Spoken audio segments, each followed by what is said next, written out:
நாங்க இன்னைக்கு எங்க வந்திருக்கோம்னா மில்கி பார் ஃபேக்டரிக்கு வந்திருக்கோம். பாருங்க மில்கி பார் சாக்லேட் கொட்டி கிடக்கு. இதுதான் இது என்னது போர்டு போட்டிருக்குல்ல அது சாக்லேட்,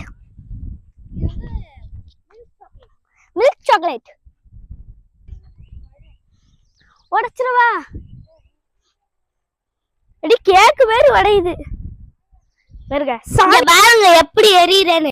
டெய்ரி மில்க் ஃபேக்டரில நம்ம கிளே ஆரம்பிச்சிருக்கோம். அதை எடுத்து அமுக்கலான்னு பார்த்தா பிசு பிசுன்னு கையில ஒட்டுது. நான் உங்களுக்கு காட்டுறேன் பாருங்க.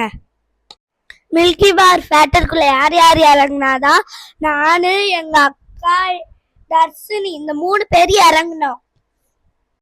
மில்கி பார கீழே போடலான்னு சொல்லி பூஜிலே தெரிச்சிருச்சு. அங்க போகணும் தான் குதிப்போம். நம்ம கல்லு மேல ஏறி நிப்போம்.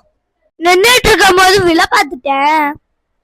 செம்ம சிரிப்பு, எல்லாரும் சிரிச்சுக்கிட்டே இருந்தாங்க. நம்ம வேற இதுக்கு போவோம்னு சொல்லி வேற இடத்துக்கு போயிட்டேன். எங்க தர்ஷினி மில்கி பார் ஃபேக்டரில காலே வைக்க மாட்டேங்க. அவ ரொம்ப பயந்துட்டான். நம்ம ஃபேக்டரில கிளே ஆரம்பிச்சிருக்கோம் சொன்னோம்ல, அது கட்டியா ஆயிடுச்சு. எங்க தர்ஷினி உடைச்சு விடாத கிளேவை நான் உடைச்சு வீடியோக்கு தான் காட்டேன்.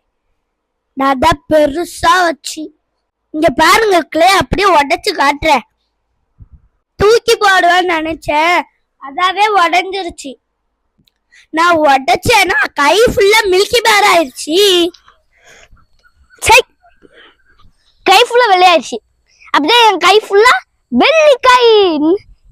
எங்க அக்கா தண்ணி குடிக்கலான்னு போகும்போது காது மாட்டிக்கிச்சு. நான் தான் எடுத்து விட்டேன். நான் அந்த கல்லு மேலதான் ஏறினேன். பாதி பேர் விழுந்துட்டாங்க.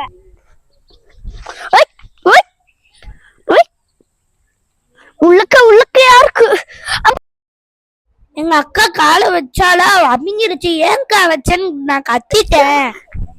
அதுக்கடுத்து நானும் கல்ல போடுறேன். அது கல்லு உள்ளக்க போயிருது. கைய விடுவோம், நம்ம பெரிய கல்லு போடுவோம்னு நினைச்சு போட்டேன். விழவே மாட்டிக்கு. எங்க அண்ணனும் வந்தானா பெரிய பெரிய கல்லா போடுறான்னு சொல்லி நானும் போட்டேன். வேக வேகமா போட்டுக்கிட்டே கிடந்தடா. எங்க தாத்தா வந்து திட்டிக்கிட்டே இருந்தாங்க, போடாத போடாதன்னு. அதான் போட்டுக்கிட்டே இருந்துச்சு. எங்க அக்கா சின்ன கல்லு போட்டா பாருங்க, சின்னது. பாய்.